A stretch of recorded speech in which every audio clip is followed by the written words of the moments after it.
باب فی الاقتصاد فی العبادت. مصنف رحمت الله علیه د دې ځای نه په عبادت کې د اعتدال او د اقتصاد متعلق مسائل ښایي چې عبادت کوی هغه په اعتدال سره سړی وکړي، ځان نه شیان پکې زاید کې سختی راولي، د ځان نه پکې شیان کم کې د صحیح خبره نه ده. او چې کوم عبادت حکم ورکړه شوی دی خو دا معنی ده چې حد ته یې ورسوي که نه کمې اندازې کې. او دین خو ماشاءالله ټول معتدل دی، کم سړی د ځان اعتدال نه وباسي نه د ځان ته نقصان رسول غواړي. قال الله تعالى أعوذ بالله من الشيطان الرجيم طه ما أنزلنا عليك القرآن لتشقى.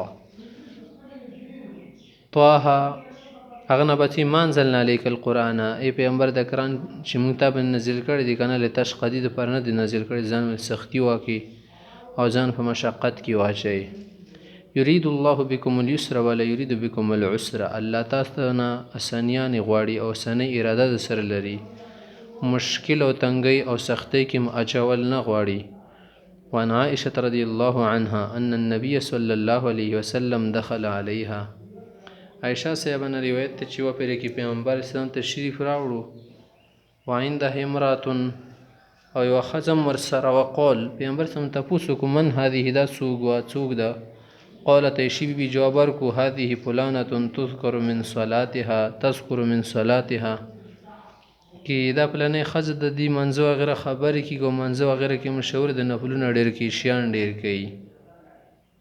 قال پیغمبر صلی مه یعنی داسې مه کوئ علیکم بما تطیقون، څومره مطاقت کې مغومره شئ که د طاقت نه زیات بار په ځان مه اچوئ. فوالله لا یمل الله، الله خو نه ستړي که نه حتی تملو تاسو به ستړي شئ.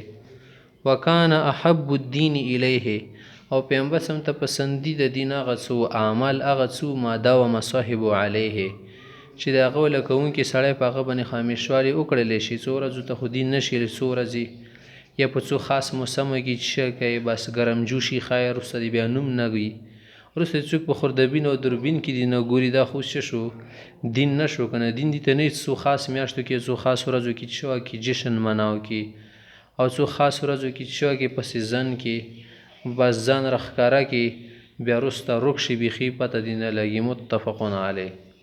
ومه کلمة نهي وزجر، دا د من او د ډانډ دپاره استعمالیږي.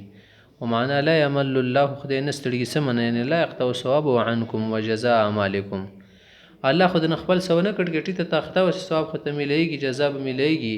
ویعاملکم معاملة المال، او تاسو سره به څه کوي معامله به د سره کوي لکه څنګه یو سړی تاسو سره معامله کوي لکه یو سړی ستړی سي مال ستړي تل شي مل له عمل نه جوړ شوی سي، دا یغه وله مال نه ده مراده سي، اردو له مال پښتو له مال ده.